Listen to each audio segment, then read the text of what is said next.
नमस्कार, मैं अमित। आप देख रहे हैं जन नेटवर्क। आज बात हिमाचल प्रदेश में होने वाले विधानसभा चुनाव की। आप सबको पता है कि हिमाचल प्रदेश में 12 नवंबर को मतदान होना है और 8 दिसंबर को मतगणना होगा।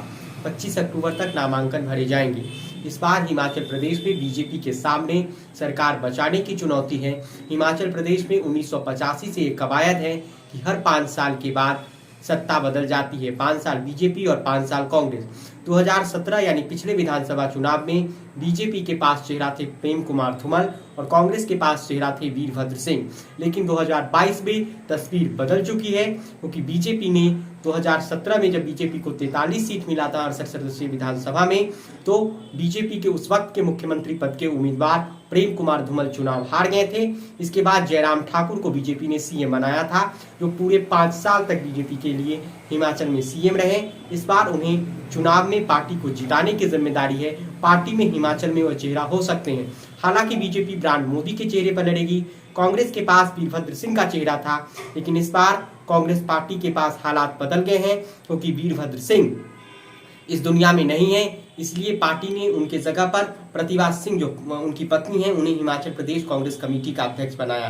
साथ ही साथ इस चुनाव में आम आदमी पार्टी ने भी खुद की एंट्री मार ली है, लेकिन आम आदमी पार्टी का हिमाचल प्रदेश पर उतना फोकस नहीं है। हिमाचल में उसका संगठन नहीं है।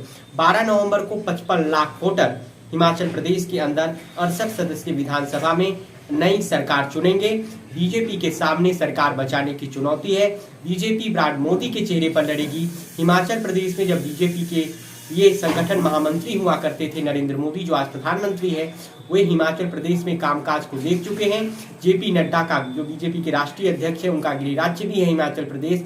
इसलिए प्रधानमंत्री नरेंद्र मोदी के चेहरे का बीजेपी को फायदा हो सकता है। कांग्रेस हालांकि आंतरिक कलह से जूझ रही है। सुखविंदर सिंह सुक्खू और प्रतिभा सिंह के बीच जो आंतरिक कलह है, उसे पार्टी कितना पाट पाएगी, ये देखना दिलचस्प होगा। इस बार के चुनाव में प्रेम कुमार धूमल और वीरभद्र सिंह के गैर मौजूदगी में दोनों पार्टियां हिमाचल के चुनावी जंग में जा रही है। बीजेपी के सामने सत्ता बचाने की चुनौती है, तो कांग्रेस के सामने हर 5 साल के बाद जो सत्ता बदलने का ट्रेंड रहा है हिमाचल में, इसके जरिए कांग्रेस को आस है कि वह सत्ता तक पहुंच जाएगी। इससे पहले हिमाचल प्रदेश में हर 5 साल में 1985 से ही सरकारें बदलती रही है। प्रधानमंत्री नरेंद्र मोदी ने बीते 3-4 हफ्तों में एक के बाद एक 3 दौरा किया था हिमाचल प्रदेश में, जिससे ये साफ है कि बीजेपी पूरी तरह से चुनावी मोड में है। जेपी नड्डा लगातार सभाएं कर रहे हैं। वहीं कांग्रेस पार्टी की ओर से सिर्फ प्रियंका गांधी ने एक बड़ी रैली को संबोधित की है। इस बार हिमाचल प्रदेश के चुनाव में बेरोजगारी, महंगाई और पुरानी पेंशन स्कीम ओपीएस के साथ साथ किसानों के मुद्दे, भ्रष्टाचार, सड़क और बिजली जैसे जो है मुद्दे वो चुनाव में हावी है। बीजेपी के सामने जहां सरकार बचाने की चुनौती है, तो बीजेपी के पास प्लस पॉइंट है कि वह ब्रांड मोदी के चेहरे पर चुनाव लड़ेगा। बीजेपी के पास एक मजबूत संगठन है।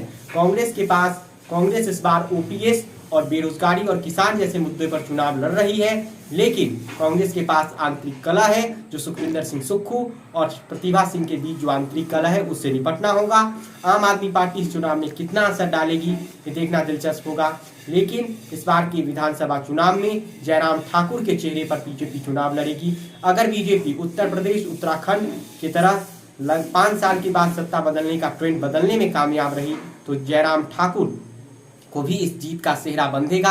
हालांकि ये तय है कि बीजेपी अगर चुनाव जीती तो ब्रांड मोदी के चेहरे पर जीतेगी, क्योंकि ब्रांड मोदी का चेहरा हिमाचल प्रदेश में 14, 17 और 19 में काम कर चुका है। 12 नवंबर को तय होगा।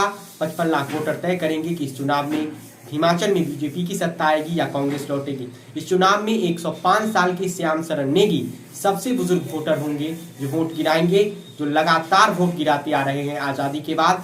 वहीं इस चुनाव में हिमाचल प्रदेश में 1184 ऐसे वोटर हैं जो 100 साल से ज्यादा उम्र के हैं। हिमाचल की जनता 12 नवंबर को नई सरकार के लिए चुनाव करेगी। देखना दिलचस्प होगा कि क्या बीजेपी अपनी सत्ता बचा पाएगी, क्या कांग्रेस हर 5 साल के ट्रेंड के बाद सत्ता में वापसी कर पाएगी, या फिर आम आदमी पार्टी अपना कितना असर दिखा पाएगी। बहुत बहुत धन्यवाद। अगर आपको वीडियो पसंद आए तो जन नेटवर्क को लाइक करें व चैनल को सब्सक्राइब करें। धन्यवाद।